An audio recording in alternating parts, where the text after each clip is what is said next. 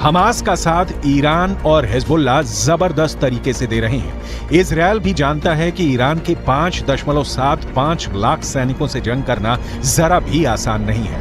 Israel के पास सिर्फ 1.73 लाख सैनिक हैं। इजरायल की 4.65 लाख के रिजर्व फोर्स को जोड़कर भी इजरायल ईरान के आसपास नहीं टिकता है। अब ऐसे हालात के बीच इजरायल का ये कहना है कि वो पूरे मिडिल ईस्ट में कहीं भी कभी भी बमबारी कर सकता है। ये दावा वाकई हैरान करने वाला है। כך חנה קציר היקרה, ששבה היום הביתה, לאחר שארגוני הטרור טענו שהרגו אותה לפני מספר ימים. לכן, יש להסתמך על דיווחים של גורמים רשמיים בלבד. בעזה, בשעות הבוקר, כוחות צה"ל נערכו בקווי ההפוגה בשטח רצועת עזה. המפקדים תודרכו והכינו את הכוחות להתנהלות במהלך ההפוגה.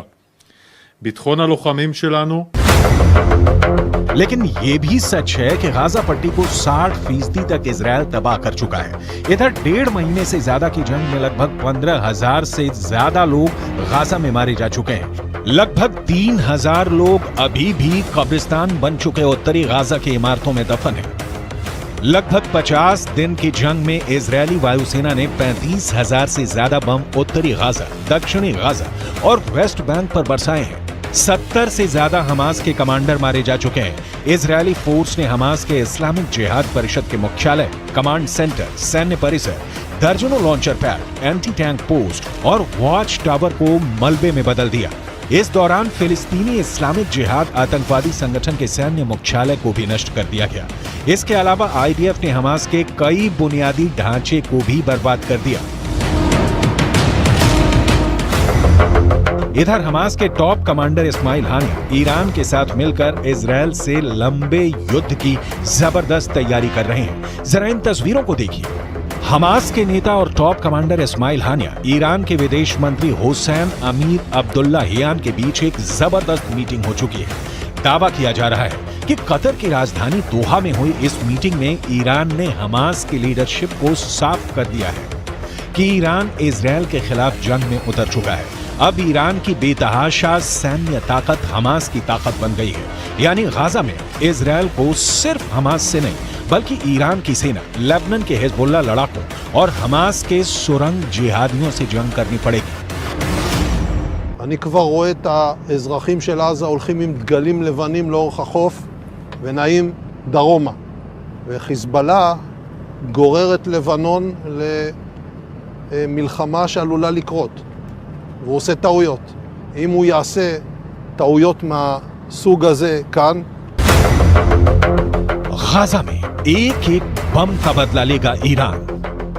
लेकिन वहीं दूसरी तरफ इजरायली सेना के हौसले 7वें आसमान पर पहुंच गए हैं। जरा देखिए कैसे।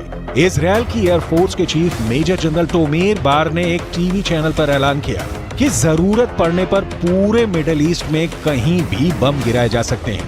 इजरायली वायुसेना प्रमुख की ओर से आए इस बयान को खास तौर से ईरान और हिजबुल्लाह के लिए चेतावनी की तरह देखा जा रहा है। इजरायल की वायुसेना चीफ ने कहा है कि हम हमास पर चौतरफा हमले कर रहे हैं, उसको जमीन पर और जमीन के नीचे मार रहे हैं। हमारे जवानों ने हजारों आतंकवादियों और उनके ठिकानों पर हमला किया है। हमने हमास को खत्म करने की कसम खाई है और हम उनको चुन चुन कर खत्म करेंगे।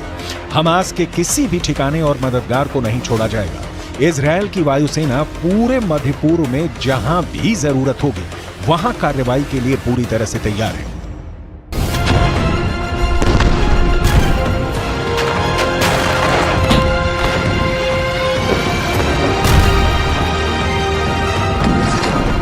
אנחנו חודש כבר במלחמה, פוגעים מאוד מאוד קשה בחמאס, פוגעים בהנהגה של חמאס, פוגעים במפקדים, פוגעים במחבלים, הורסים לחמאס את התשתיות בעזה, ואנחנו גם כל הזמן במוכנות לאזורים אחרים.